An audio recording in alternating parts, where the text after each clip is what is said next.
Assalamu alaikum, Arya. How are you doing? Thank you so much. बिल्कुल ठीक ठाक. आप कैसी हैं? I'm good as well. Thank you Great. so much for joining us on Duck Stories. It's our platform where we celebrate failures, we celebrate learnings and setbacks.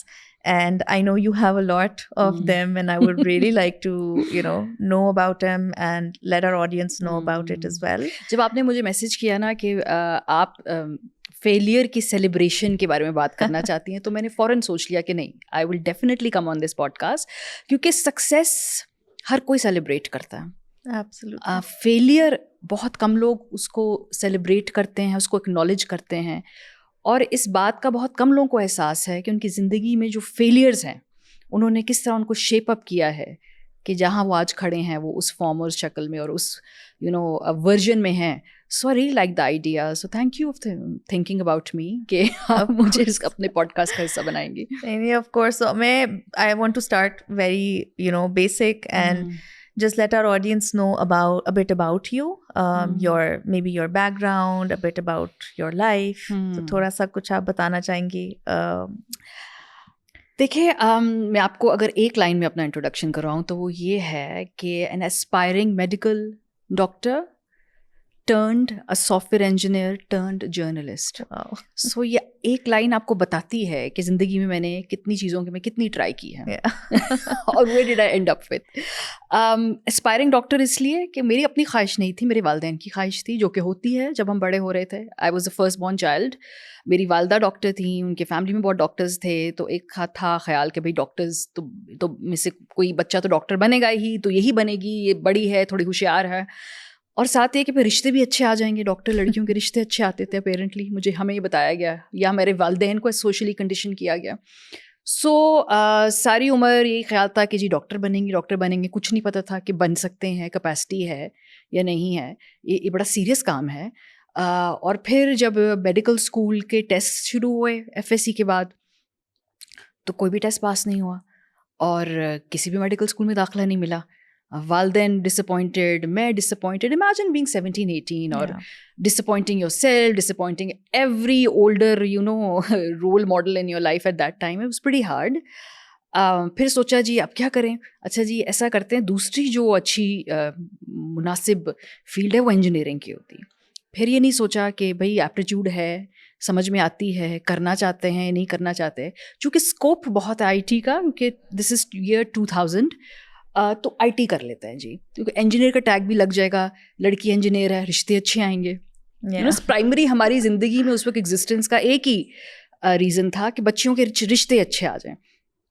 उसमें भी जब apply किया तो शुरू की सॉफ्टवेयर इंजीनियरिंग. दूसरे ही सेमेस्टर में मेरा ख्याल पता चल गया कि नहीं, ये भी मेरी ट्रू कॉलिंग नहीं है. लेकिन जाहिर सी बात है, I am not a Quetta.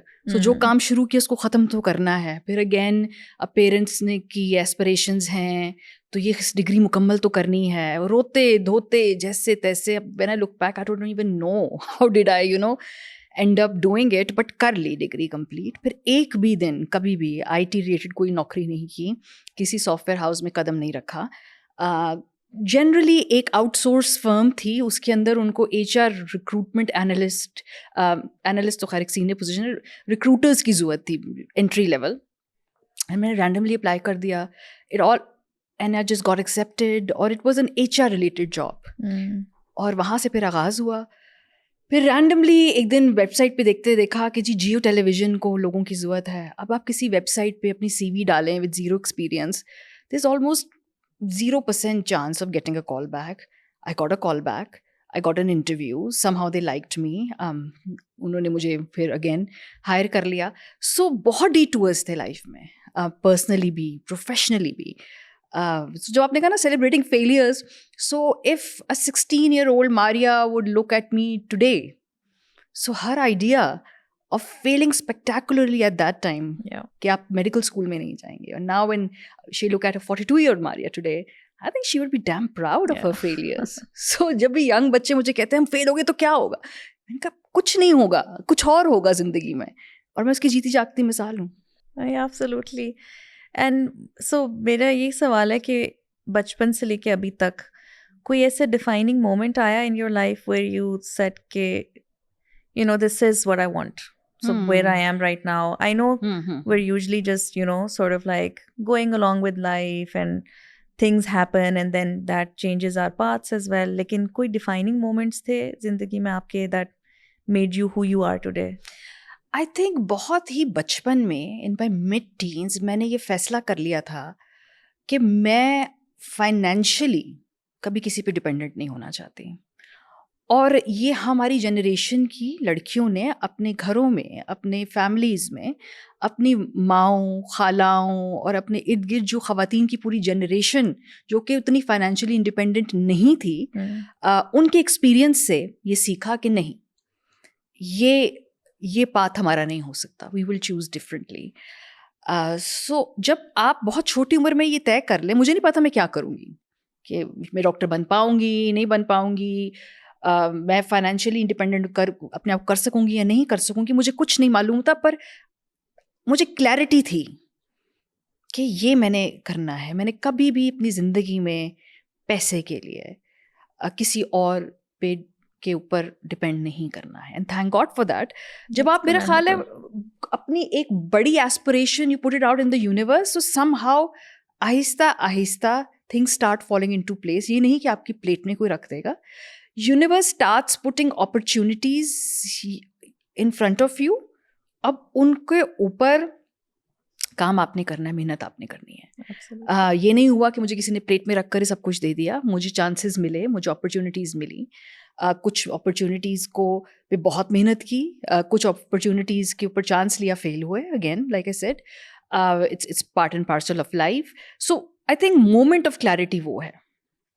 And I remember once मेरी वालदा के साथ में बातचीत करी थी. अब वो दुनिया में नहीं है, अल्लाह उनको गरी के रहमत करे. सो एक दफ़ा उन्होंने मुझे एक रैंडमली हम बात कर, उन्होंने कहा तुम्हें पता है कि मेरे नाम पे तो मेरी छत भी नहीं है. This is your fathers house. दो वो घर बाद में मेरे वालिद साहब ने मेरी माँ के नाम किया. जब अम्मी का इंतकाल पहले हुआ तो then we had to transfer it back to my dad. But that moment of realization कि my mother in her mid-40s just randomly saying it one day, I don't own any property. I don't have any house of my own. वो मेरे भाई का घर है, वालिद का घर है, माँ का घर है, और ये मेरे खावंद का घर है. मेरा घर नहीं है. It doesn't mean that she didn't have a comfortable life. It just meant that there was an innate longing that I do not have ownership of the chat that I'm living under. And I think that was also another very powerful moment in my life when I said, oh, I don't want to be in my mid-40s and still say कि ये किसी और का घर है और मैं यहाँ रह रही हूँ. I want to be, proudly say कि ये छत मेरी है. And अल्लाह का शुक्र है, I made it happen at a very younger age. So there are moments where suddenly you're like, no, this is not the choice I'm going to make consciously. और अल्लाह का शुक्र है that I was able to manifest that. कुछ लोगों की ख्वाहिशात होती हैं, life deals them a very bad hand, और वो हासिल नहीं कर पाते हैं. सो मैं ये नहीं कहूँगी कि मैं बहुत अजीम हूँ, मैंने ये सब कुछ किया. There was a little bit of hard, there was a little bit of luck, there was a lot of hard work, there was a lot of support, there was a bit of a privilege also where I was coming from.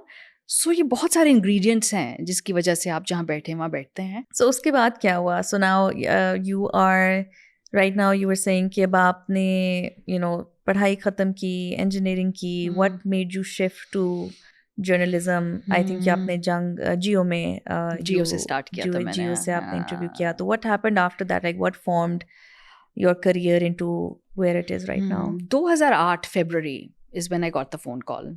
और मैंने फिर जियो join किया फरवरी के mid में. मेरे ख्याल 17 साल हो गए हैं, do the math right again.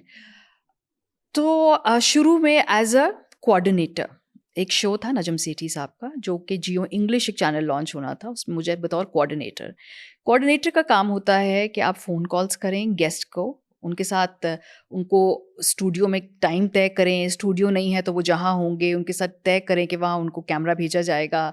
And to make sure कि बिहाइंड द सीन्स सब कुछ अलाइंड हो टेक्निकली, ताकि जब आपका टैलेंट जो मेन है वो आके अपना शो शुरू करे तो उसके लिए सब कुछ तैयार हो.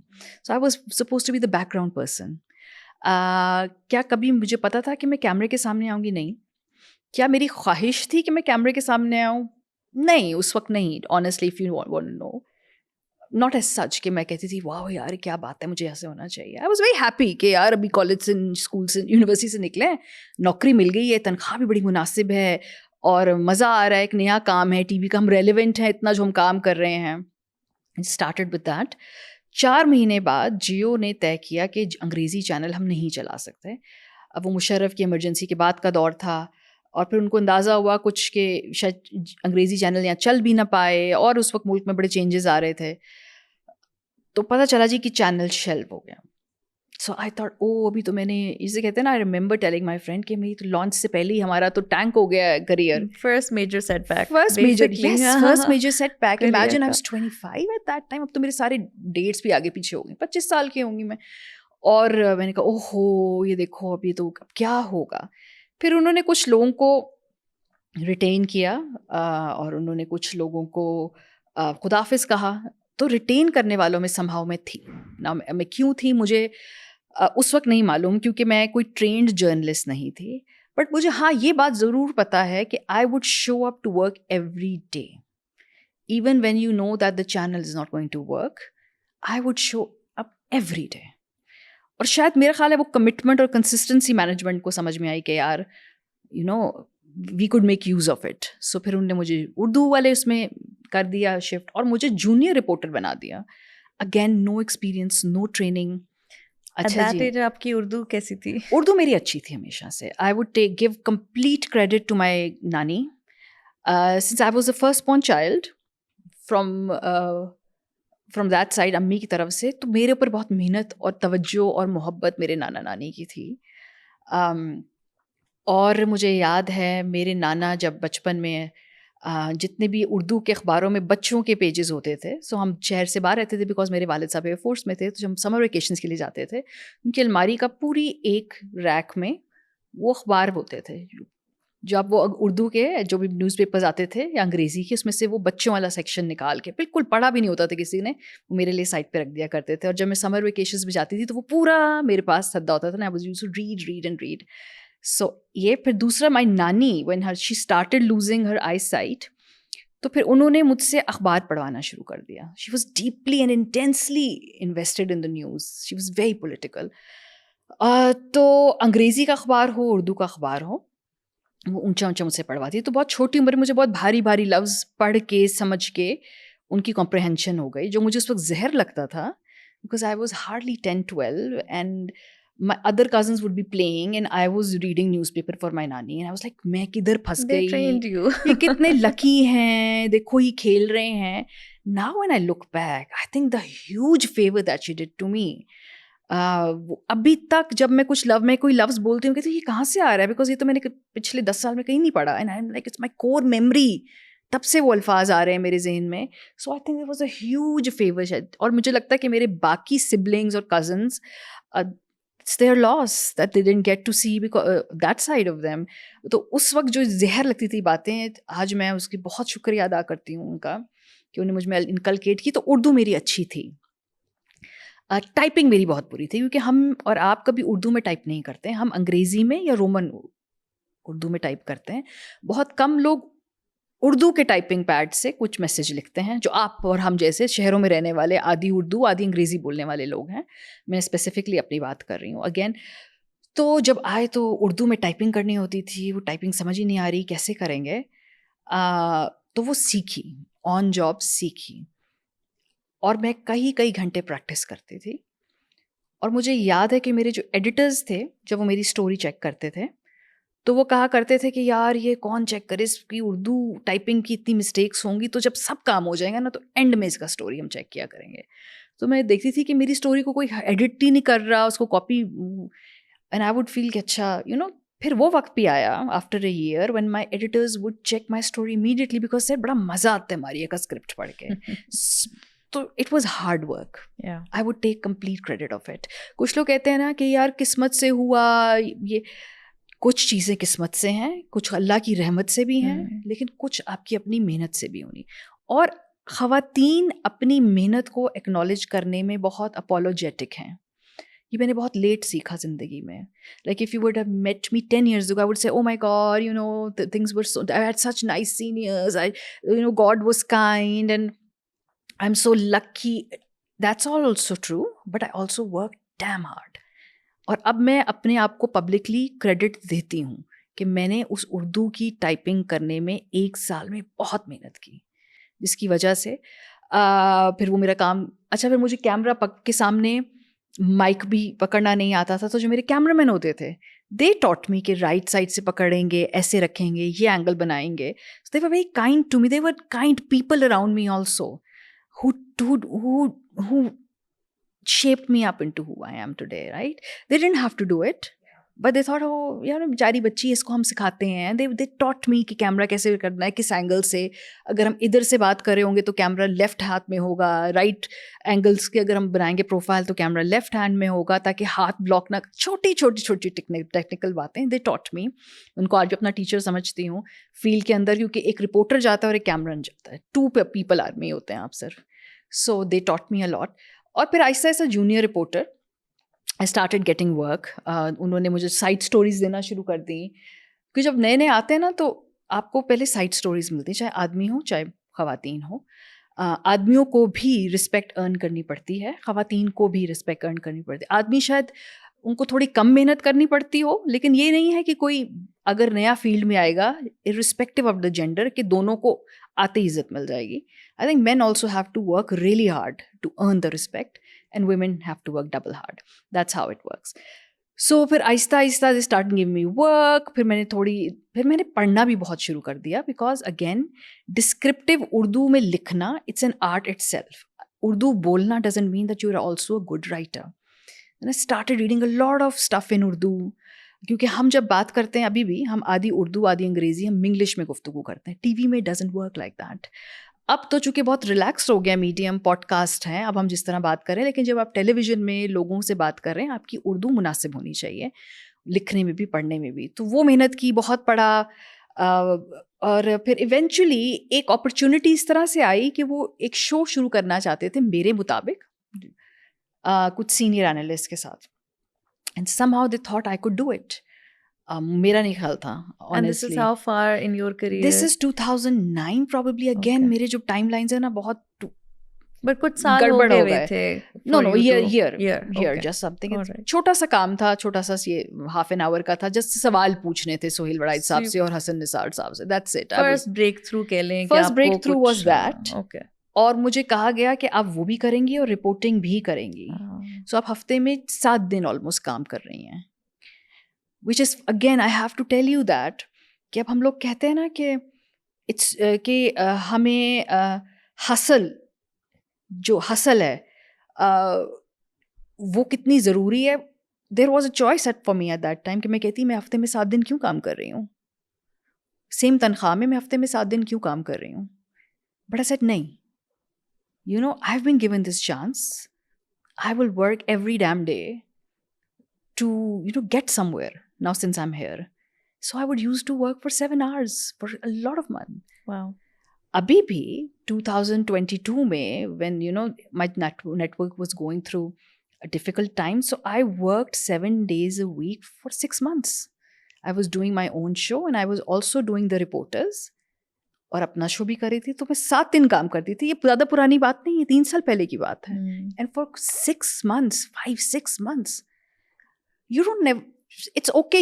You can ask why I don't want to do it. You can make a choice, but I chose to do it because I knew this is an investment on me that's going to help me into become a better version of myself. मैं personally grow करूँगी, मेरे अंदर कुछ नई qualities आएंगी, मैं नई teams के साथ सीखूंगी. सो जब आपका एक लर्नर माइंडसेट होता है तो फिर आप हर अपॉर्चुनिटी को लर्निंग के पर्सपेक्टिव से देखते हैं. And that's what I try to see. बहुत दफ़ा आपको असाइनमेंट्स पसंद नहीं आती हैं, बहुत दफ़ा आपकी मर्ज़ी से ज़िंदगी में चीज़ें नहीं होती हैं, बल्कि बहुत ज़्यादा दफ़ा आपकी मर्ज़ी से ज़िंदगी में चीज़ें नहीं होती. आप बहुत लकी हैं कि आपने अपनी ज़िंदगी को इस तरीके से शेप अप किया है कि आपके अपनी ज़िंदगी के ज़्यादातर एलिमेंट्स पे कंट्रोल है. आम लोगों के पास, बहुत सारे लोगों के पास ये नहीं होता. सो फिर आप क्या करेंगे? अल्लाह बख्शे, my mother was used to say कि देखो वक्त तो गुजरना ही है, इट्स योर चॉइस कि हंस के गुजारना है या रो के गुजारना है. So whenever now something comes up to me, बल्कि recently I was having this discussion with my husband also. It was a couple of weeks back. We were going through some changes, and I said, "Listen, we have to categorize it.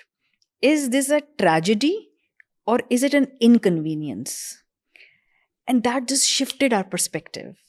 कि अपनी ज़िंदगी में कोई भी issue है तो आप सोचें यार ये ट्रेजेडी है, इज़ इट बिल्कुल इससे रिकवर नहीं कर सकते, ये बहुत ज़्यादा तबाहकुन इसके असरात हैं, या ये एक इनकन्वीनियंस है जो कि obviously I am pissed off at that, मुझे अच्छा नहीं लग रहा, but I will navigate it. So जब आप अपनी चीज़ों को ज़िंदगी में ऐसे कंपार्टमेंटलाइज कर लेते हैं ना तो बहुत क्लैरिटी आ जाती है. सो like I said, I worked for 1 whole year back, even then, 7 days a week. And I've grown up on tough love. I am that kind of person. Everyone is not. So each to their own. मैं ये नहीं कहूँगी कि आपको यही करना चाहिए है. मेरे जितने bosses थे, mentors थे, कभी हमारे, because we're millennials, there was no concept of coming to say, बेटा, we appreciate you, you're doing a great job. If you are doing a good job, it means that, fine, we know it, great, it's your job, you're doing it. अब मैं देखती हूँ कि जो young बच्चे हैं वो कहते हैं, you don't appreciate us more, आप हमें बताते ही नहीं, आप एक्सप्रेस नहीं करते.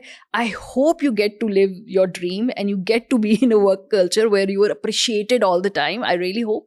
बट हमारे लिए ये लग्जरी नहीं थी कि मेरा बॉस हर 2 दिन बता रहे वाह वाह वाह क्या कर दिया, वाह वाह वाह. नहीं, it was a very tough love sort of training for us. Mental health का कोई कॉन्सेप्ट नहीं है, क्योंकि मेरी फील्ड भी ऐसी है, हाई स्ट्रेस जॉब है. तो अगर उस वक्त मैं मेंटल हेल्थ को प्रायोरिटाइज करते, एक तो हमें पता ही नहीं था, दूसरा ये हमारे पास अपॉर्चुनिटी नहीं थी, तीसरा मैं पर्सनली समझती हूँ कि 20s और मिड 30s तक जब आपकी एनर्जी लेवल और आपकी फुल मेंटल कैपेसिटी आप लगा सकते हैं, so just make the most out of it. अब मैं अपनी मेंटल हेल्थ को प्रायोरिटाइज करती हूँ, अब मैं ब्रेक्स भी लेती हूँ, अब मैं स्लो डाउन भी करती हूँ. पर 20s and mid 30s, I was working really hard, and I think I made the best decision. शायद अगर मैं उस वक्त कुछ प्रायोरिटाइज करती, अपनी मेंटल हेल्थ को ब्रेक्स लेती, तो उसके बेनिफिट्स मैं आज ना उठा रही होती. तो अब जो मेरा लाइफस्टाइल है, ये मैंने उस इन्वेस्टमेंट की बेसिस पे बिल्ड किया है जो मैंने अपनी 20s और मिड 30s के अंदर अपनी सारी एनर्जी को इस्तेमाल किया अपने करियर के लिए, अपने के लिए. So each to their own. Like I say, अगर आज 20-year-old देख रहे हैं, somebody in their early 30s, they want to prioritize their mental health, they don't want to hustle, great. I hope कि 10 साल बाद ये दुनिया ऐसी शेप अप हो कि आपकी स्लो डाउन पॉलिसी के नतीजे में भी आप अपनी ख्वाब और अपने प्रिविलेज और जो भी आप हासिल करना चाहते हैं वो कर सकें. हमारी जनरेशन को तो यही आता था और हमने यही किया, और it worked for me. Yeah. And would I go back and change it? I don't think so. I won't change it, because today the kind of life I have manifested for myself, it's because I really, really, really worked hard in my 20s and mid 30s. तो पूरा काम किया, फिर वो show शुरू हुआ. फिर देखिए, टाइम एंड स्पेस भी होता है, कुछ चांसेस भी होते हैं, कुछ लक भी होती है. तो जियो नेटवर्क के मेन कराची के अंदर उनकी 2-3 main stream news anchors, they were moving, and then the window of opportunity opened for me, and they said आप आए और आपकी खबरें पढ़ें. You moved to Karachi. I moved to Karachi. Okay. I was all 27-year-old. I left my family. I moved to Karachi. I lived All there alone? I had a khala over Okay. there. Alright. But again, you have to figure out your life all by yourself. नए शहर में आप shift कर रहे हैं, ठीक है. अब माँ बाप की वो वाली नहीं है, प्रोटेक्टिव कवर नहीं है, सेफ्टी नेट नहीं है. आप नए इन्वायरमेंट में जा रहे हैं, ऑफिस पॉलिटिक्स है वहाँ पे, और उसके अलावा आप अपने क्राफ्ट को भी फिगर आउट कर रहे हैं, because you are also very young. जो people, especially if the kids who are watching in their 20s, I must tell you, don't be so hard on yourself. क्योंकि मुझे बाद में पता चला कि मेरा तो भी आपके 20s में तो फ्रंटल लोब डेवलप ही हो रहा होता है अभी, and we're supposed to make all these decisions, all the life altering decisions in our 20s when we don't have the capacity. शादी का फैसला आपको 20s में कहते हैं जी 21, 22, 23 में शादी कैसे कर लें, आप खुद ही अपने आप भी खुद आप वो खुद की शख्सियत ही मुकम्मल नहीं हुई, इतना बड़ा फैसला कैसे कर लें? नौकरी का फैसला. Most people become parents in their 20s, so they have this responsibility of raising another human beings while you're yourself not fully raised, as a human being. You're You still haven't figured it out. you have, and you basically. can't because science says so. Yeah. Now science says so because your mind is still developing. The frontal lobe is not fully developed. तो ये लोग ये decisions कर रहे हैं. So 20s में ना आप इसीलिए you're so unsure, so uncertain. Now when I look back in my 20s, I was so clueless about so many things. और मुझ पे प्रेशर था कि I have to figure it out. अब 25-25 साल की बच्चियाँ मुझे इंस्टाग्राम पे डीएम करती हैं कि हमारी लाइफ में हमने कुछ फिगर आउट नहीं किया, और मुझे हंसी आती है, वो क्यूट भी लगती हैं, प्यार भी आता है, थोड़ा सा गुस्सा भी आता है कि 25 तक you are not suppose to figure out your life. This is the biggest scam that we teach our young girls. Absolutely. कि 25 तक शादी, बच्चा, जो भी जिंदगी के अंदर आपने फिगर आउट करना है, उसके बाद उम्र निकल जाएगी. That is so untrue. Honestly, all the women and even men also, life for me, I think life starts at 30. और आदमियों को अक्ल ही 30 के बाद आती है, माजरत के साथ. जो हमारे बहुत सारे यहाँ पे जो टेक्निकल स्टाफ है वो आदमी, वो मुस्कुरा रहे हैं, उनको पता है बात सच है. वो माने ना माने, सबको अक्ल 30 साल के बाद आई हुई, उससे पहले ये भी क्लूलेस थे. सो कोई टाइम नहीं निकलता, कोई टाइमलाइन नहीं होती. सो फिर उसके बाद उनका खबरें पढ़ ली जाके, अगेन वो भी ऑन द जॉब सीखा. Was this the first time you were on camera? No, I was on camera for the show also and हाँ. as a reporter. तो छोटे camera, and camera is such a zalim cheese. Either it likes it, either it doesn't. There is no midway. कोई इसमें, there's no, it's just a gift. If you're on camera and you're photogenic, even, और photogenic का ये मतलब नहीं कि आप खूबसूरत हैं.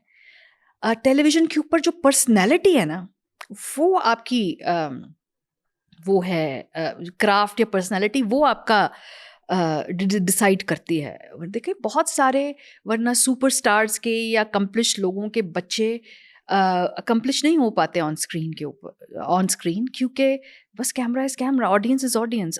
If they like you, they like you. If they don't, they don't. You know, और ये बड़ी जालिम चीज़ है. सो व्हेन जब उन्होंने मेरा ऑडिशन लिया तो camera liked me, and thank God for that. Like मेरे कोई ट्रेनिंग नहीं थी, मैं कुछ सीख कर नहीं आई थी, it just happened.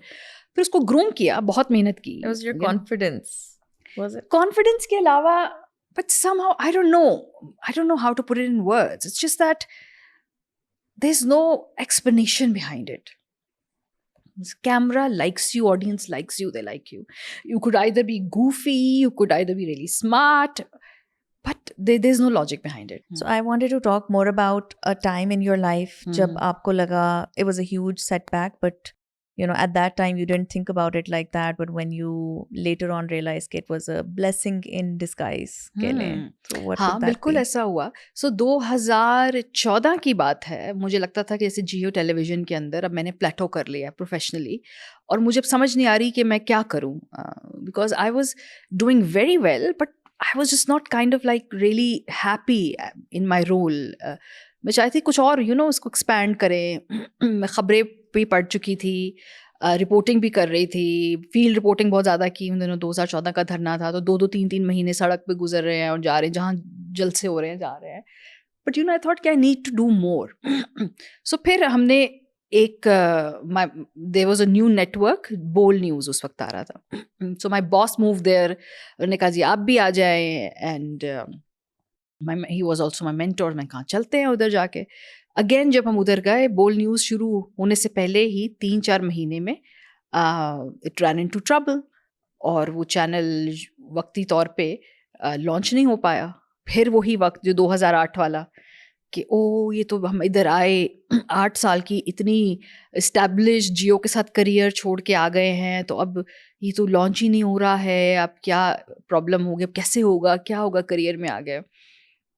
And then I left बोल, और फिर कोई 3-4 महीने मैं बेरोज़गार भी रही, और था कि बस ख़त्म, अब क्या होगा, बस एक रिस्क लिया छोड़ने का, एक इस्टेब्लिश नेटवर्क. और उस वक्त था भी, लोगों ने कहा भी कि भाई ये भी हो सकता है कि it could pay off, but what if it doesn't pay off. उनकी बात नहीं सुनी. And then I got call from ARY network. And अभी भी मैं हर जगह ये जिक्र करती हूँ कि जब मैं ज़िंदगी में अपने लोएस्ट पॉइंट में थी, personally professionally, they were the ones who trusted me. और उन्होंने मुझे कहा कि आप आइए हमारे साथ काम कीजिए, हम आपको आपकी मर्ज़ी की टास्क, यानी कि एक मिड डे न्यूज़ शो था वो करेंगे, आपको सिर्फ 1 घंटे का वो करना है. आके आप वो बुलेटिन पढ़ेंगे, लेकिन was a very different style bulletin. They were experimenting with it, kind of like the time जब मुझे खबरें पढ़ने के लिए बुलाया गया, क्योंकि उनकी 2 मेन फीमेल एंकर्स जा रही थी. सो उनको चाहिए था कि कोई एक नया फेस वो डेवलप करें और उसको ग्रूम करें. I got lucky and I worked hard. इधर भी then I got lucky suddenly and they said चलो जी मारिया करेगी ये show. And then I worked hard. फिर मैंने वो शो करना शुरू किया. It started in 2016. और अब जब मैं सुनती हूँ कि 2025 में, तो 9 साल हो गए मुझे अपना प्रॉपर शो करते हुए इस नेटवर्क के साथ. तो शुरू हुए एज अ कोऑर्डिनेटर, जिसका चैनल बंद हो रहा है उसको नहीं पता क्या होगा, टू अब full time current affair host on one of the most watched networks globally, Pakistani network, ARY, especially globally. अगर हम डायस्पोरा की बात करें, we are immensely popular. So अब कुछ यकीन भी नहीं आता. एक फिल्म सी लगती है. और लगता है कि यार, is it really, sometimes you pinch yourself, is it really, has it happened? Impostor syndrome भी होता था, अब नहीं है, अल्लाह का शुक्र है. It took me 38-39 years of my life to eventually embrace the fact कि I'm here because I might have some qualities and I know my shit, that's why I'm here. ये कोई चैरिटी नहीं है, ये कोई ये कोई फेवर नहीं है. You are there because you have a set of qualities which probably you can't see, but people see it. You were given this chance and you have been able to retain this slot. You have been able to stay relevant for all those years. It means that you have something in you. और ये again, ये ख़वातीन का बहुत problem है, impostor syndrome का. हमेशा अपने आप को क्वेश्चन करते रहते हैं. 20s तक, 30s तक कुछ लोग पूरी ज़िंदगी इम्पोस्टर सिंड्रोम रहता है. और आदमियों को भी, I am not just going to say कि ख़वातीन में ज़रा ज़्यादा है, आदमियों में निस्बतन कम है. हम हमेशा अपोलोजेटिक रहते हैं. हमें लगता है कि ओ माय गॉड, कहीं हम दुनिया को हम पता ना चल जाए कि कि we are not good enough, जबकि we are. We just need to acknowledge it. We need to say it out aloud to ourselves also. We need to सबसे पहले खुद ये माने और फिर अपने आप को, दिमाग को रोज़ाना बताएं. ये इस तरह जो है, you'll be able to retrain your brain. So Maria, you talk about taking therapy and how it has impacted your life. And my question, I think, sirf yoga ke how has it impacted your professional life, your personal life? What changed? What basically, made you take therapy in the first place, and just your experience overall about mental health. So 2020 was a year जब मैंने 1 साल के लिए जिसे कहते हैं therapy की. And I had a wonderful therapist. मैं हर जगह उनका नाम लेती हूँ, तानिया आदम खान. जिसे कहते हैं ना कि वो आपके टाइम एंड स्पेस में बस आपको किसी से मिलना ही होता है. So I met Tania that year. मेरी अम्मी की वफ़ात हुई थी 2020 में. एक छोटी सी उनकी ड्यूरेशन में 18 दिन में उनके डायग्नोसिस से लेके उनकी इंतकाल तक कैंसर था, लास्ट स्टेज. तो वो फिर बीच में कोविड भी था. उनकी वफ़ात के वक्त में मुझे कोविड था, तो मैं उनके जनाजे में भी नहीं जा सकी. और हमने टेलीफोन के ऊपर, मैंने और मेरी बहन ने, because she was in England, I was in Islamabad quarantine, तो हमने वीडियो पे उनका जनाजा देखा और सब. Those were crazy times. लोग डर के मारे एक दूसरे के फ्यूनरल्स पे भी नहीं आते थे. Now it's completely understandable. बहुत पैरानोया था. सो उसके बाद आई थॉट कि हम जिंदगी में क्या क्या नहीं देखा, तो ठीक है, डेथ हुई है, इसके साथ डील कर लेंगे जिस तरह से होगा, ब्रिंग इट ऑन. ठीक है, और चैलेंजेस ज़िंदगी का होते ही हैं. पर मुझे अंदाज़ा नहीं था कि how severely it will hit me, क्योंकि मैं अपनी वालदा से बहुत क्लोज नहीं थी. Our relationship was very complicated. और मेरा ख्याल था कि शायद मुझे उतना डीपली हिट ना करे as compared to my other siblings who were very close to my mother. I was not that child who was very close. पर देन आई रियलाइज्ड कि I was mourning 2 different people.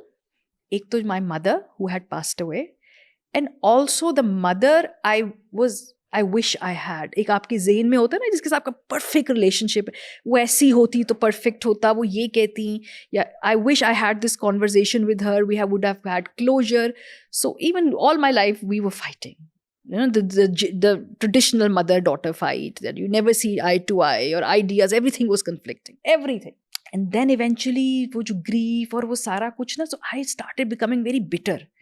और मुझे लगा कि मेरे इर्द गिर्द जो लोग मुझसे प्यार करते हैं, फॉर एग्जाम्पल मेरे खावंद है, and I was that bitterness they did not deserve, they didn't sign up for this, and it's my battle and I have to deal with it, I have to man up और woman up and deal with it. और फिर you know I actively seek search for somebody for therapy and I found Tania. और फिर मेरा ख्याल था कि मैं जा रही हूँ ग्रीफ थेरेपी के लिए. It was a group therapy situation, it was lovely. I met some wonderful 7-8 people in that journey. और मैं ग्रीफ की बात है, बस जाएंगे, इसको प्रोसेस करेंगे. It opened another flood gates of emotions. और फिर आप अपने आप को समझते हैं कि मैं जो ये कर रही हूँ, मैं क्यों कर रही हूँ. हम में से बहुत सारे लोग ना, that's the problem, we don't even know ourselves, and we're supposed to, you know, deal with marriage, with children, with in-laws, with colleagues, with bosses, जबकि हमें अपना ही नहीं पता. और वो मुझे पता चला थेरेपी के नतीजे में, जब मुझे पता चला कि एक सर्टन सिचुएशन के अंदर मेरा ये रिएक्शन क्यों है, जो कि नामुनासिब रिएक्शन है, नहीं होना चाहिए, पर ये ऐसा क्यों है. फिर जब उस प्रॉब्लम की जड़ पे गए, मत पता चला जी फलाने बचपन के आपके यू नो एक्सपीरियंस की वजह से आप इस तरह बिहेव करते हैं, कुछ इस में आप फाइट करते हैं, कभी वो फ्लाइट करते हैं, ये रिएक्शन आपका ऐसे. And then you learn and then you try to retrain your brain. So मुझे 35-36 साल तक पता ही नहीं था कि कोई कॉन्फ्लिक्ट अगर आ गया है तो उसको हेल्दीली रिजॉल्व कैसे करते हैं. मेरा मेजर सबसे पहले रिएक्शन होता है तो cut off that, stop talking to that person. That's not how it works. अगला इंसान भी उतनी ही ज़्यादा फ्लॉज और क्वालिटीज़ के साथ वो अपनी ज़िंदगी के अंदर अपने ट्रिगर्स के साथ लड़ रहा है. So we have to make space for each other. ये मुझे नहीं आता था और मुझे फिर सीखना पड़ा. और अब when I look back and I see a lot of relationships where they were expired friendships, they were the friendships gone wrong, and I could see how I could have behaved in a better way in different relationships, be it at work, how I could have responded differently. देखिए हम अब समझते हैं कि भाई हमारे साथ ज़्यादती हुई, बट हमें ये भी एक अपने ज़िंदगी के अंदर समझना होगा कि हम भी लोगों की लाइफ में कभी कोई टॉक्सिक किरदार निभा सकते हैं. बेशक हम जितने भी अच्छे लोग हों, लेकिन सब लोगों की ज़िंदगी में हमारी जो हमारा पार्ट है वो अच्छा नहीं होगा. कुछ की ज़िंदगी में हम विलन भी होंगे. तो ये आइडेंटिफाई भी करना है कि यार कहीं कहीं कहाँ हमसे भी ज़्यादतियाँ हुई हैं.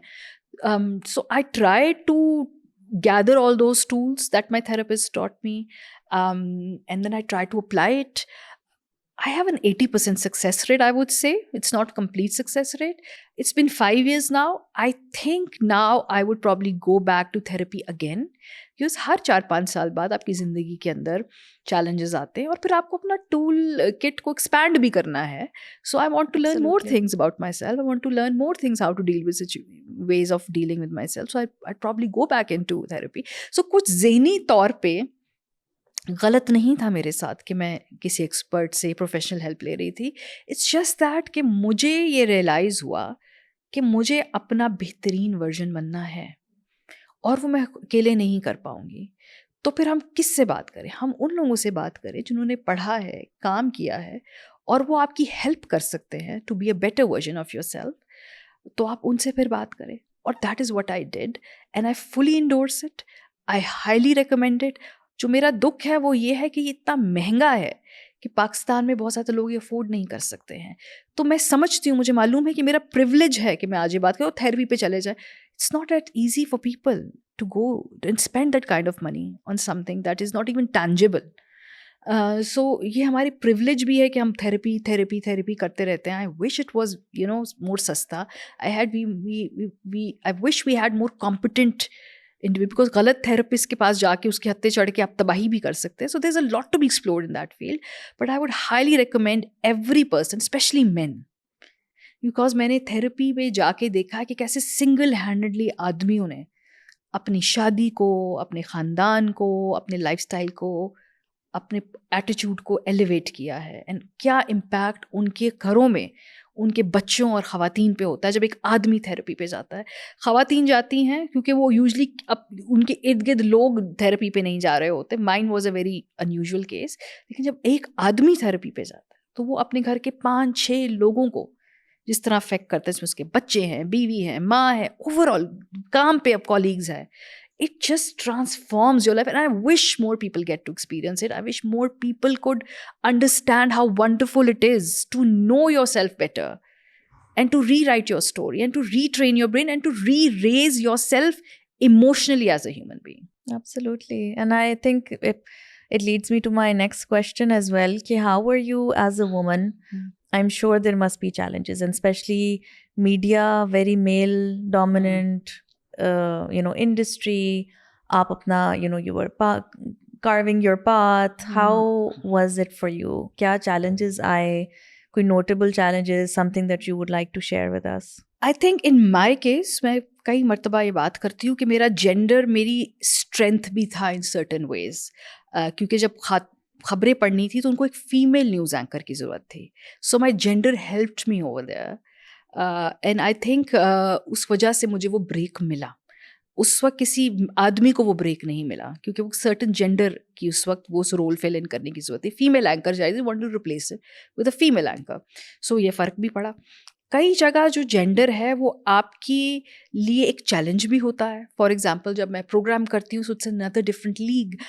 इस प्रोग्रामिंग के न्यूज़ इंडस्ट्री के अंदर जो ज़्यादातर ताल्लुकात बनते हैं, जो बॉन्ड्स बनते हैं, वो आपके ऑफ स्क्रीन दोस्तियों से बनते हैं. इसका मतलब है कि मेरे जो मेल एंकर्स हैं, कोलीग्स, वो ऑल वंडरफुल प्रोफेशनल्स, पर वो कहीं ना कहीं 10 बजे 11 बजे कहीं खाना खा रहे हैं, कहीं बैठ के गप्पे मार रहे हैं पॉलिटिशियंस के साथ या फील्ड से रिलेटेड लोगों के साथ. सुट्टे होते हैं. I don't smoke, they people smoke, even some, it's okay. Smoke doesn't have to do with gender, but late night you're sitting, you're in a more relaxed mode, you're forming friendships, you're forming bonds that translates into your currency eventually, कि आपको खबरें देंगे, आपको access मिलेगा सब कुछ. ख़वातीन के पास ये थोड़ा सा एक उनका हैंडीकैप है, ये भी हम नहीं कर सकते हैं. When I socialise with my खावंद, उनको लेकर हम जम जाते हैं, उनको साथ लेकर जाते हैं. ख़वातीन करती भी हैं अकेली सोशलाइज. मैं ये नहीं कर रही कि ये कहती कि नहीं करना चाहिए, ये नहीं होता, पर मुझे लगता है कि हमारे लिए ये थोड़ा सा एक बैरियर, एक जो ब्रो कोड है ना, ब्रो कोड इज़ देयर, तो वो ब्रो कोड हम ब्रेक नहीं कर सकते कभी. ये होता है. फिर वो ट्रांसलेट करता है आपके पे चेक के अंदर भी, the kind of access, the kind of cloud, the kind of things that you bring on table. तो ये एक बात भी है. पर इसमें भी आई वुड से कि कुछ नेटवर्क्स के अंदर females are paid more than the male screen talent. लेकिन वो कम है प्रेसिडेंट. बहुत सारी फीमेल जो इस वक्त ऑन स्क्रीन ख़वातीन हैं, वो अपने कुछ नेटवर्क्स के अंदर अपने मेल कॉलीग से ज़्यादा भी पे चेक ले रही हैं. लेकिन वो परसेंटेज कम है. So it's not that everywhere men are being paid more. There are certain incidents where women are being paid more than a lot of men in their field or in the network. लेकिन of course आदमी ज़्यादा हैं, ख़वातीन अभी भी आपको उंगलियों पे 5, 6, 8 आप गिन सकते हैं, आदमी ज़्यादा हैं. तो ये बदलना होगा परसेंटेज इवेंचुअली. भारत में ऐसा नहीं है. भारत में आप देखते हैं कि जो उनकी ज़्यादा मेन स्ट्रीम एडिटर्स हैं, CEOs हैं, वो ख़वातीन हैं न्यूज़ बिज़नेस के अंदर. पाकिस्तान के अंदर ये नहीं है. क्या आप मुझसे आज पूछें कि क्या मैं इस चैनल की डायरेक्टर न्यूज़, ब्यूरो चीफ या CEO बनना चाहती हूँ? मैं नहीं करना चाहती वो, क्योंकि मेरी ज़िंदगी के गोल्स डिफरेंट हैं. I want to have a work life balance. अगर आप इस तरह की मैनेजरियल पोजीशंस में जाएंगे, you won't be able to achieve that. So somebody who likes that kind of lifestyle, good for them. This is not carved out for me. दूसरा ये कि जो kind of stress, the kind of 24/7 connectivity, availability, the tough decisions, the leadership qualities that are required for those roles, I do not want to do that. So I don't have I'm not that ambitious. And which is also kind of a loss, क्योंकि अगर हम ख़वातीन नहीं आएंगी leadership positions में तो हम औरों के लिए रास्ता नहीं बनाएंगे और हम रीशेप नहीं कर सकते चीज़ें. So it's kind of selfish also. I would say. It's very selfish of me कि after working for so long, मैं इस आगे बढ़ के उस अगले पेडिस्टल पर नहीं जाना चाहती हूँ. But for you, I think you know when to pause and live. हाँ, because that's the kind of person I am. Yeah. जो ambitious है, good for them. मैं बहुत सारे आदमियों को जानती हूँ जिनको ये अपॉर्चुनिटीज आती हैं पर वो नहीं करना चाहते हैं, because probably they also have different goals. तो खवातीन आपको नज़र नहीं आएंगी as director news at bureau chiefs, बहुत कम, एक शायद मुझे पूरे उसमें याद है होंगी. सीनियर एडिटोरियल पोजीशंस पे नज़र नहीं आएंगे आपको आदमी नज़र आएंगे, बिकॉज इस फील्ड के तकाजे भी बहुत मुख्तलिफ हैं. इट मीन्स कि आपको आधी रात को फ़ोन कॉल्स उठानी है, you are answerable for a lot of people. जैसे मैं अपने 1 घंटे के स्लॉट के लिए आंसरेबल हूँ, लेकिन if I become a director news या मैं अगर मैनेजरियल पोजीशन में जाऊँगी तो मैं उस सारे 7-8 लोगों के स्लॉट्स के लिए भी answer, which I just don't want to take that kind of thing on my plate. So Makes it's pretty sense. selfish also. So मुझे लगता है कि यहाँ पे इस लेवल की एम्बिशन नहीं. हाँ, ऑफ कोर्स न्यूज़ रूम्स के अंदर और हर जगह ख़वातीन को डिसएडवांटेज है, और बट ये ऐसे ही ठीक होगा जब और ख़वातीन आएंगी, आती रहेंगी, इतनी ज़्यादा फील्ड के अंदर आ जाएंगी कि फिर there is no other way than to just put them in positions of power and authority. क्या आपको कोई चैलेंज फेस हुआ being a woman on digital presence? So I know there were some वो जो ऑनलाइन थोड़े से attacks हुए थे, they were sort of like comments, so like things like that. So do you want to share that with us? That is a new normal in our lives. Trolling होती है. कुछ trolling, क्योंकि हम news business में हैं तो हमारी कुछ ऑर्गेनिक ट्रोलिंग है. Sometimes you really make a stupid mistake, like I did couple of times. मुझे याद है एक दफ़ा हम इलेक्शन ट्रांसमिशन में थे और वो वेबसाइट जो थी, कौन सी कोई वेबसाइट थी, और वो इट क्रैश्ड और मैंने बोल दिया जी कि वो हैक हो गई है.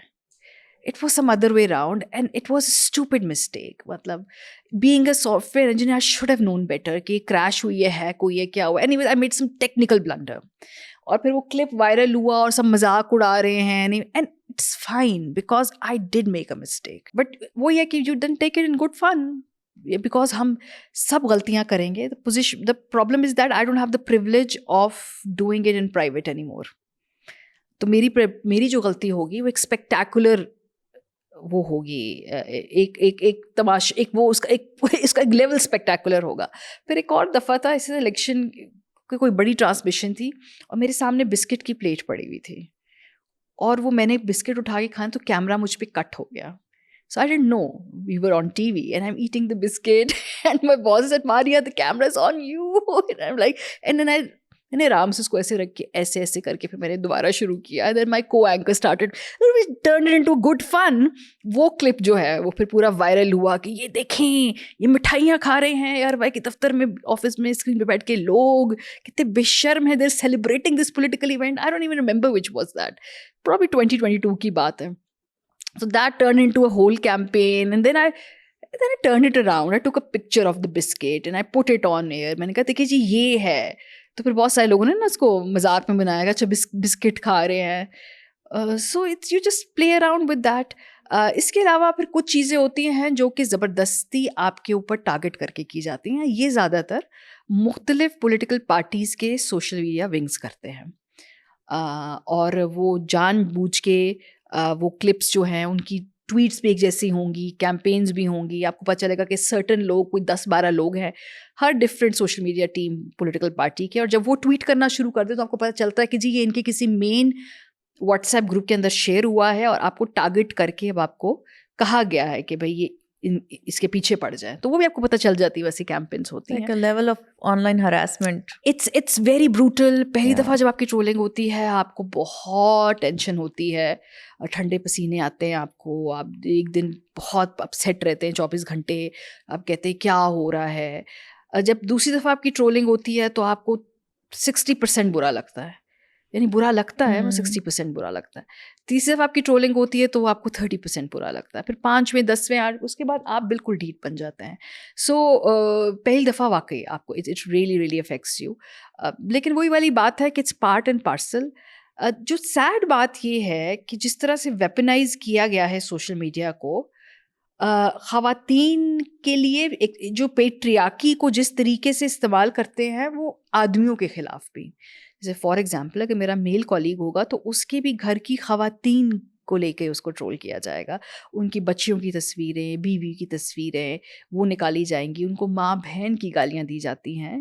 अगर वो फाइट, अगर आपने लड़ाई करनी है आदमियों की तरह मर्द बन के आपस में आप तय करें मामलात, why are you bringing women of the family into the play. तो उनके लिए भी जो आदमी हैं उनकी घर की ख़वातीन को इस्तेमाल किया जाता है कि वो कमज़ोरी हैं। और ये पॉलिटिकली भी आप देखते हैं, PMLN है, PTI है, जो भी पॉलिटिकल लीडरशिप से एसोसिएट ख़वातीन हैं, उधर से मरीम नवाज़ होंगी, इधर से इमरान खान साहब की बीवी बुशरा बीबी होंगी। So it's we are generally a very patriarchal society. तो ख़वातीन के लिए तो ज़ाहिर सी बात है, एक तो हमारे इर्द गिर्द हमारी फैमिलीज़ होती हैं, सबसे पहले वो सोचते हैं कि मेरे वालिदैन को कैसा लग रहा है, मेरे इन लॉज में क्या आ रहा है, मेरे कुछ जिनके बच्चे हैं उनके बच्चों को स्कूल के अंदर उनके फ्रेंड्स बुली करते हैं उन कैंपेन की बेसिस पे कि तुम्हारी माँ ने तो ये किया, तुम्हारी माँ के बारे में तुमने ये पढ़ा। So yes, it's harder for women because probably they're more sensitive towards the societal aspect of it. आदमी, मैं ये नहीं कहती कि वो सेंसिटिव नहीं है, बिल्कुल है, लेकिन उनकी रेपुटेशंस को कम फ़र्क पड़ता है, या ख़वातीन महसूस ज़्यादा करती हैं कि हमारी रेपुटेशन को ज़्यादा फ़र्क पड़ता है। तो ये बेसिकली फ़र्क है। सो मारिया, जब ये सारा कुछ आपके साथ हो रहा था, I mean you just mention कि ओवर टाइम थोड़ा सा कम हो जाता है लेकिन इम्पैक्ट होता है, एंड आई एम श्योर आपकी मेंटल हेल्थ को ये बहुत इम्पैक्ट इस तरह के टाइम्स किए, मतलब they must have impacted you. So do you want to talk about that? I just want to know how have you navigated mental health? Sure. देखो, जो सोशल मीडिया के ऊपर ट्रोलिंग होती है ना, तो what I think usually it's how you retrain your brain. एक तो आप ये सोचते हैं कि यार किसी की ये फुल टाइम जॉब है to churn out hateful content about someone. So how sad that life must be. कि आपकी फुल टाइम जॉब ही ये है कि आप किसी को ट्रोल कर रहे हैं, किसी के बारे में घटिया कमेंट निकाल कर या कंटेंट निकाल के आप टाइप कर रहे हैं अपनी उंगलियों से, आपके जहन से वो निकल के कंटेंट आपकी उंगलियों के ज़रिए वो टाइप होके you're pasting it. So this is such a sad way of living. मैं आप ये सोचती हूँ। दूसरा मैं ये भी सोचती हूँ कि ये जो काम कर रहे हैं उनके इर्द गिर्द जो लोग हैं उनके वो किस जहन्नम में रहते होंगे कि अगर एक ऐसा इंसान उनके बीच में है, उसके इर्द गिर्द ख़वातीन की लाइफ क्या होगी जो एक इतना हेटफुल पेट्रियार्कल किस्म का कंटेंट या अपनी आइडेंटिटी आकर सोशल मीडिया पे दिखाता है, तो उसकी अपनी रियल लाइफ में वो कितनी ज़िंदगी, लोगों की ज़िंदगी आराम करता होगा। और फिर मैं सोचती हूँ कि यार मेरी ज़िंदगी उनके मुकाबले में मेरी प्रायोरिटीज़ क्या है, मेरे गोल्स क्या है। सो फिर then it kind of like जिसे कहते हैं ना, उसका इम्पैक्ट बहुत कम हो जाता है कि ठीक है, my life is not as sad as there is, I am living an awesome life, Allah का शुक्र है। और मैं खुश हूँ ज़िंदगी के मुख्तलिफ एस्पेक्ट्स के अंदर। मैं जो हूँ, I am generally I have a very content life because I'm not seeking happiness, I seek contentment, so I'm trying to achieve that. So फिर मैं जब ये सोचते हैं ना, तो कहते हैं यार ठीक है, let them live in their whatever this private hell they are living in. तो एक तो ये पर्सपेक्टिव है। दूसरा ये कि फिर then you create your own community, which I did on Instagram. मैंने एक प्लेटफॉर्म बनाया, द MM Edit. वहाँ पर मैं वो कंटेंट डालती हूँ जो उस तरह की कम्युनिटी अट्रैक्ट करता है जो मेरी तरह सोचते हैं। और उसमें एक मुख्तलिफ दुनिया है, हमारी मुख्तलिफ कॉन्वर्जेशंस हैं, हम बहुत सारी बातें करते हैं उसके अंदर। अपनी बॉडी पे ऑटोनॉमी एक ख़ातून की होने से लेकर हम हल्के फुल्के इश्यूज़ पे भी बात करते हैं, मेंटल हेल्थ इश्यूज़ के ऊपर भी हम गुफ्तगू करते हैं। तो फिर मैंने एक पैरेलल अपनी कम्युनिटी, अपना ट्राइब खुद कल्टिवेट किया है, अट्रैक्ट किया है। That's how you do it. You do not get pulled into the game of hate or trolling or negativity. So you have your own counter strategy, which I did and I use it. So कभी मुझे अगर सिर्फ एक platform पे, ज़्यादातर Twitter है क्योंकि वो deeply politicized, Instagram is still pretty organic.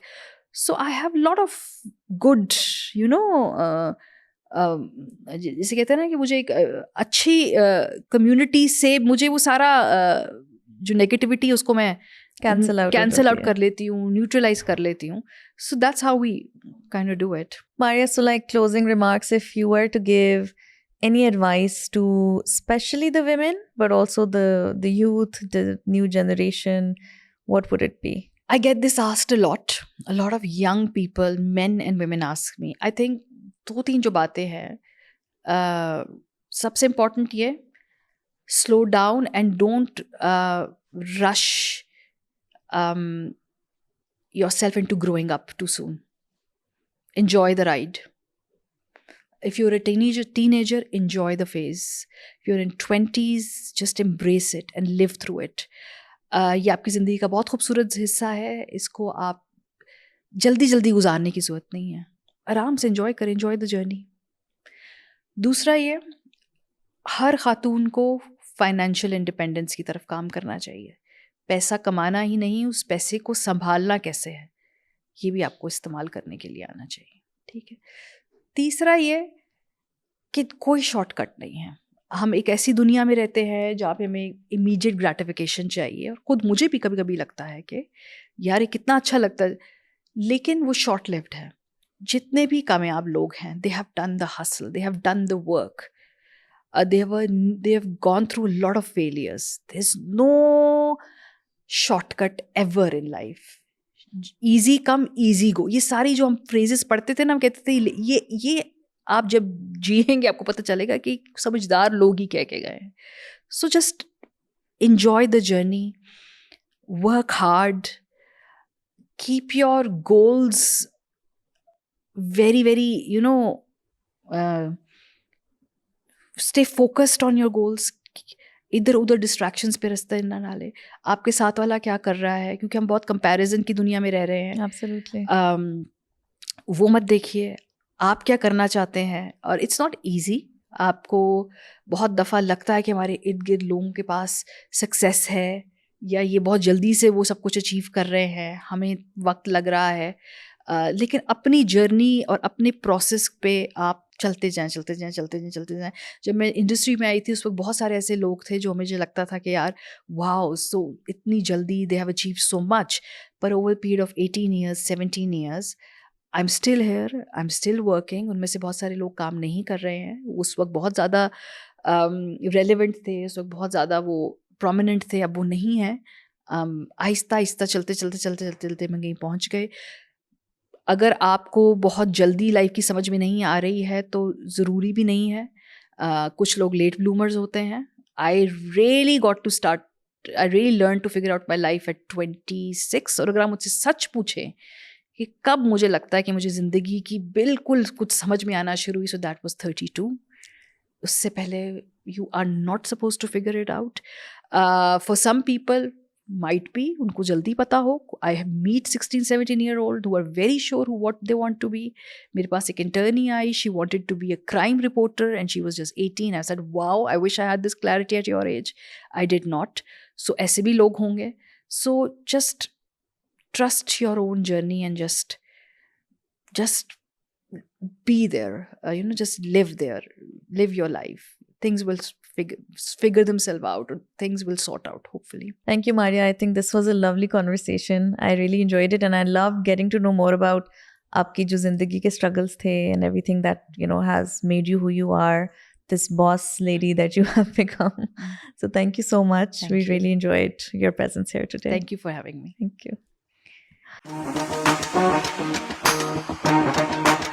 you.